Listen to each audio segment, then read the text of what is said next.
eles chegam a patamares limites e o último patamar limite do burnout é a ideação suicida e eles chegam lá num pulinho. Portanto, há aqui o facto destas sensibilizações, destas formações, é essencialmente para os sensibilizar e para estarem alertos a alguns dos sintomas que possam ocorrer, que eles pensem que sejam perfeitamente normais devido à profissão, devido aos problemas com famílias, com colegas de trabalho, e que depois não são, porque prolongados no tempo vão gerar problemas graves. Depois começa a criar aqui uma teia, né? Então há uma altura que já não sabe onde é que é a origem, mas está já tudo muito nublado. É um cocktail que se forma com vários problemas.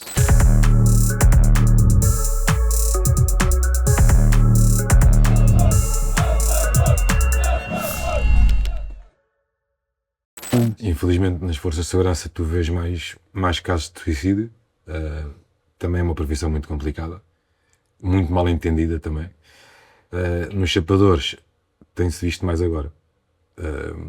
Bem recentemente, também na corporação onde eu estou, também tive um colega que se suicidou, e tu se conhecesse a pessoa, dizes assim, okay. Era impossível aquela pessoa poder fazer uma coisa daquelas. Entendes? E aquilo que a doutora está a dizer, é muito difícil nós conseguirmos também detectar isso nas pessoas, ou seja, e as ferramentas que a doutora dá, poderá dar-te sinais que tu podes dizer assim ao teu colega, pá, já pensaste em desabafar, um psicólogo, vê lá, porque muitas vezes cada um tem a sua mentalidade, mas perante um problema, há pessoas que só veem problemas, não veem soluções, só veem problemas, é problema, traz problemas e depois vais ficando, sentes-te... Tem oxigênio. Fechado, não é? Exato. E às vezes a solução que tu vês para ti é, pá, acabo com isto de uma vez por todas. O problema é que tu não acabas com nada, tu deixas problemas para outros. E também temos que pensar em resolver os problemas. Quanto mais cedo tu tomas essa decisão, mais fácil será a resolução, como é óbvio, que é o que a doutora está a dizer. E eu lamento que muitos companheiros meus ainda façam uma certa resistência a ser ouvidos por psicólogos e por aí fora. Não tem mal nenhum, ninguém é menos que ninguém porque recorre a uma psicóloga, mas isso, acho que a minha própria sociedade acaba por ter sempre um bocado de resistência. E depois assim, se formos forçados a ir, os bombeiros vão, porque se és obrigado, muitos municípios tens que ir e vais, só que chegas lá. Sim, é igual. E se tu chegas a pedir psicóloga, não queres falar, estás lá forçado, é como a doutora diz, não vale a pena, a pessoa tem que ter essa vontade. Porque se tu já vais com essa predisposição, é muito mais fácil para um psicólogo resolver do que se estás ali forçado, tu não vais dizer nada, vais chegar lá, o que é que se passa? Não se passa nada. Está tudo bem. Está tudo bem. É um dia como outro qualquer. Então está aqui porquê? Porque me obrigaram a vir. E assim não é fácil também para os psicólogos conseguirem te ajudar. E o intuito é as pessoas também chegarem-se à frente, falem, desabafem, vão às formações, se precisarem de falar à parte, depois mandam um e-mail à doutora, quando tiver um bocadinho, gostava de marcar consigo para falarmos, eu gostava de desabafar um bocado consigo, porque não sentia a vontade de estar com outras pessoas.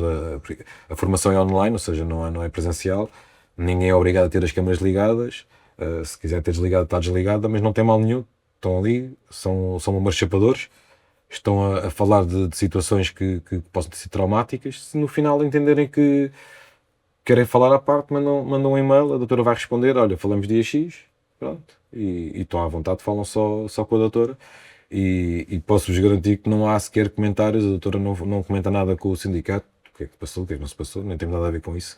Por isso é completamente confidencial. Exatamente. Não há esse problema,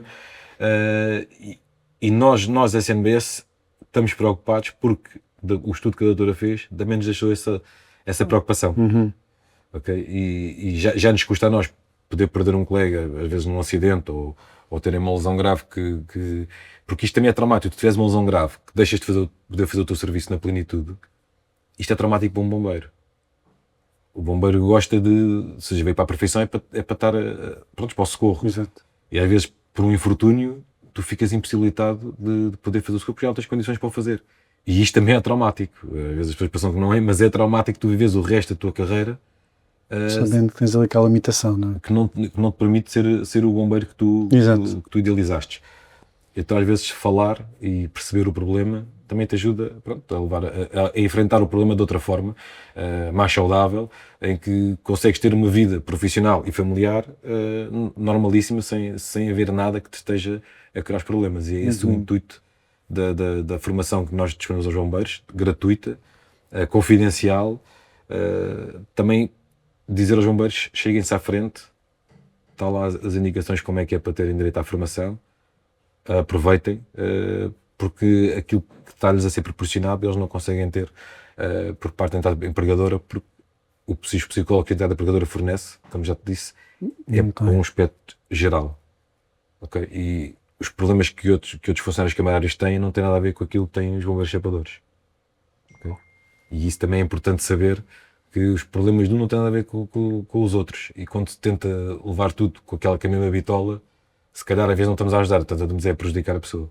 Porque às vezes também é revoltante a gente, ou seja, o bombeiro vai a uma psicóloga e os problemas é sempre os mesmos. Ou seja, tanto faz seres um jardineiro como um bombeiro, as tuas situações são motivadas sempre pelas mesmas coisas. E não é bem assim. Sais de lá com mais revolta porque sentiste incompreendido. Okay? E por isso acho que deviam aproveitar, porque é uma mais-valia. Okay. E sobre o estudo, já tinhas falado há pouco, que informações é que também pode partilhar mais sobre o estudo que fez? Sobre o estudo, foi criada uma amostra perante os formandos que assistiram à formação. No final de cada formação, eu partilho um link para eles preencherem e responderem a cerca de 20 a 25 perguntas. Depois, esses dados são trabalhados quantitativamente e qualitativamente. Depois, com base na amostra e consoante aquilo que eles assim respondem, não é? Que são respostas diretas, é feito um relatório nesse campo. E então, relativamente à escala de burnout, os chapadores neste momento estão acima dos 3% na escala de burnout, começa a ser extremamente preocupante. Há chapadores que se vê que são com respostas mais equilibradas, há outros que não, apontam e são muito incisivos naquilo que os atormenta diariamente. E quando estamos a falar numa escala acima dos 3%... Só para ter noção, como é que funciona a escala? A escala é de 1 a 5. Ok, 1 a 5. ok. Portanto, já estamos aqui a passar os 2,5. Exatamente. 3 e muito. A escala é alta. É preocupante. É preocupante porque se vê o desgaste físico, psicológico e emocional que estes profissionais têm.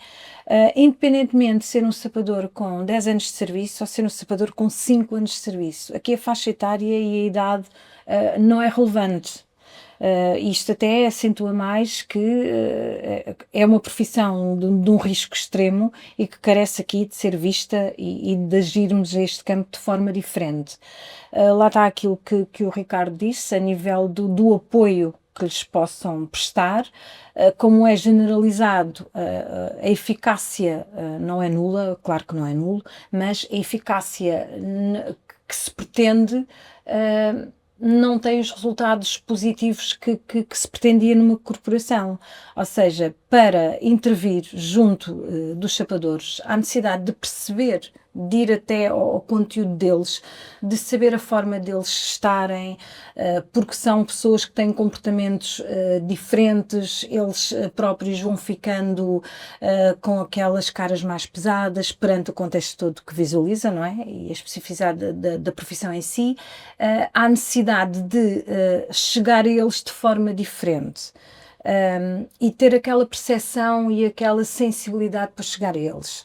Estamos a falar de corporações que o próprio trabalho em si, eles ficam mais resguardados, isolam-se muito, mais calados, têm receio de abordagens, e se não houver a empatia de um profissional a chegar a eles de forma direta, de forma clara, de forma objetiva, que se põe no lugar deles, que os tenta cativar, é muito difícil intervir junto deles. Portanto, tem que haver essa empatia. O profissional tem que se pôr no lugar do sapador, tem que ver a realidade deles e o que eles passam diariamente para os poder ajudar. Só assim é que funciona. Relativamente a esta escala de burnout, é preocupante. Eu já tinha partilhado com os elementos do sindicato, é preocupante. Há necessidade de mostrar estes relatórios a quem de direito para pôr as chefias aqui a pensar, para terem alguma solução a médio e longo prazo para estes homens, ser feita uma avaliação rígida a eles, obviamente que não sendo obrigatória, há necessidade de pequenas situações para os elucidar. Também não pode ser qualquer coisa, porque eles com a profissão que têm, de um desgaste enorme, se vamos dar workshops, sensibilizações, formações muito compridas, o efeito é zero, praticamente é nulo. Há necessidade de estar ali um bocadinho com eles, ser assertivo ali 45 minutos, no máximo uma hora, para eles estarem ali focados e perceberem aquilo que se está a dizer para a própria prevenção deles. Portanto, é um grupo muito específico, eu atrevo-me a dizer, em comparação com as restantes forças de segurança, chegar aos chapadores e conseguir intervir junto deles não é fácil, não é difícil, mas é um contexto que é extremamente difícil devido à conjuntura toda deles. E agora voltando se tu te lembras de algumas coisas que nós temos em podcasts anteriores, derivado da falta de investimento na contratação, muitas corporações trabalharem com efetivos mínimos, nem mínimos, é abaixo dos mínimos, que nem garante sequer a segurança das equipas, faz com que as pessoas mais novas se desgastem mais rápido, porque estão a carregar os exatamente mais velhos já não disso. têm a disposição para, então sobrecarregamos os mais novos, ou seja, o desgaste inclusive psicológico, que vai chegar a elementos mais novos que entraram para a carreira, vai ser muito mais cedo. Pois. Ok? E é esta sensibilidade que ninguém vê. E tu tiveste agora houve agora aqui estes temporais, e tivemos zonas do país onde as corporações de sapadores que lá estavam não tinham efetivos suficientes para uma resposta que devia ser adequada à situação em si. É lógico que não se consegue responder a toda a gente, mas devias ter mais efetivos. Tu tens situações onde os bombeiros andaram a trabalhar dois homens em cada viatura porque não havia mais. Quando deveriam ser? Quando deviam ser 6. 6. Ok? E vi responsáveis autárquicos, inclusive, a apontar o dedo a toda a gente, então, e a sua própria responsabilidade. Ou seja, não há sequer uma preocupação das entidades patronais sobre aqueles trabalhadores, tanto no desgaste físico como no desgaste psicológico, porque não existe. As entidades patronais querem bombeiros no local, sejam 2, sejam 6, sejam 10, querem que cheguem lá e resolvam. E o mais rápido possível, que é para não ter depois que ser chamados à responsabilidade, os seus presidentes de Câmara e por aí fora. Mas isso não acontece, infelizmente. A grande maioria do país tem um déficit efetivo gigantesco. Cada vez há menos pessoas a querer vir para esta carreira, porque continua a não estar atrativa. E sinceramente preocupa-nos o futuro. E isto não só nos chapadores, mesmo na parte das ações humanitárias, também cada vez há menos pessoas a querer ir, porque não é atrativo. E não se vê da parte dos governantes ou da parte dos autarcas qualquer tentativa de melhorar o que quer que seja. Se calhar no dia que acordarem para a vida vai ser tarde demais, porque um bombeiro não se forma, não te inscreves hoje e amanhã és bombeiro. Até há sítios que é assim, mas nos vapadores pelo menos não é assim. Não é? Nos vapadores tu inscreves-te e é 1 ano que demoras a ter essa pessoa formada e capacitada para estar a socorrer alguém. Agora imagina, se tu tens um déficit efetivo e tens esta demora na formação, com a agravante de não haver candidatos, se calhar caminhas para um abismo que muitos problemas poderá trazer. Porque no dia que os bombeiros que existem também começarem a colapsar psicologicamente, tu não podes querer essas pessoas a socorrer ninguém, porque eles não estão aptos para isso. E é isto que nos preocupa bastante. É como é que ninguém tem esta sensibilidade. E o sindicato está a tentar disponibilizar esta formação aos bombeiros para tentar ajudá-los naquilo que é possível, mas na realidade a obrigatoriedade disso é das entidades patronais.